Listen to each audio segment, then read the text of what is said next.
تصفو الحياة بنور هدى. بسم اللہ الرحمن الرحیم۔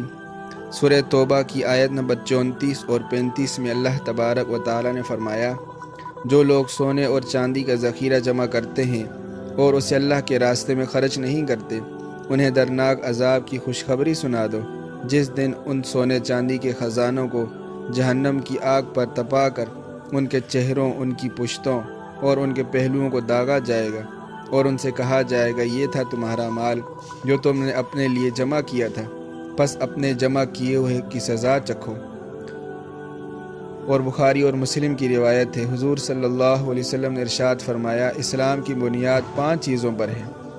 نمبر 1، اس بات کی گواہی دینا کہ اللہ تعالیٰ کے سوا کوئی معبود نہیں اور حضور صلی اللہ علیہ وسلم اس کے بندے اور رسول ہیں۔ نمبر 2، نماز قائم کرنا۔ نمبر 3، زکوٰۃ ادا کرنا۔ نمبر 4، بیت اللہ کا حج کرنا۔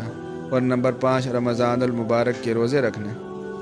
اور اسی طرح ایک اور حدیث میں آتا ہے، حضور صلی اللہ علیہ وسلم نے فرمایا، جس شخص نے اپنے مال کی زکوٰۃ ادا کر دی، اس نے اس کے شر کو دور کر دیا۔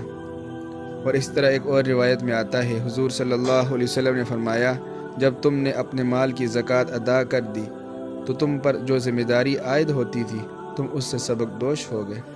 اسی طرح ایک اور روایت میں آتا ہے، حضور صلی اللہ علیہ وسلم نے فرمایا، اپنے مالوں کو زکوٰۃ کے ذریعے محفوظ کرو، اپنے بیماروں کا علاج صدقے سے کرو، اور مصائب کے طوفانوں کا دعا اور تضرع سے مقابلہ کرو۔ اور ایک حدیث میں آتا ہے کہ رسول اللہ صلی اللہ علیہ وسلم نے فرمایا، جو شخص اپنے مال کی زکوٰۃ ادا نہیں کرتا، قیامت میں اس کا مال گنجے سانپ کی شکل میں آئے گا اور اس کی گردن سے لپٹ کر گلے کا توق بن جائے گا۔ تو حق تعالی شانوں نے جتنے احکام اپنے بندے کے لیے مقرر فرمائے ہیں، ان میں بے شمار حکمتیں ہیں جن کا انسانی عقل احاطہ نہیں کر سکتی۔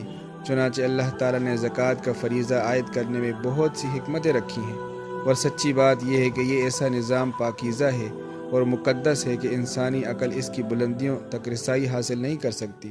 اس لیے ہمیں چاہیے کہ ہم اپنی زکوٰۃ کو ادا کرتے رہیں اور اپنے مال کو پاک کرتے رہیں، اور جو محتاج ہیں، ضرورت مند ہیں، ان کو ادا کرتے رہیں، تاکہ جو ہے ان کا بھی بھلا ہو جائے، اور اللہ تبارک و تعالیٰ کا جو حکم ہے وہ بھی جو ہے پورا ہو جائے، اور اللہ تبارک و تعالیٰ ہمارے مال میں، رزق میں برکت عطا فرمائے۔ یقیناً یہ سب مال اللہ کا دیا ہوا ہے، ہر کسی کو مال اللہ تبارک و تعالیٰ عطا فرماتے ہیں، اس کا شکر یہی ہے کہ اس کے حکم کو پورا کیا جائے۔ تو اس لیے ہمیں چاہیے کہ ہم اپنی زکوٰۃ جو ہے وہ ادا کرتے رہیں اور اللہ تبارک و تعالیٰ سے ڈرتے رہیں۔ اللہ تبارک و تعالیٰ سے دعا ہے کہ اللہ تبارک و تعالیٰ ہمیں جو ہے تمام باتوں پر عمل کرنے کی توفیق عطا فرمائے اور صراط مستقیم پر چلنے کی توفیق عطا فرمائے۔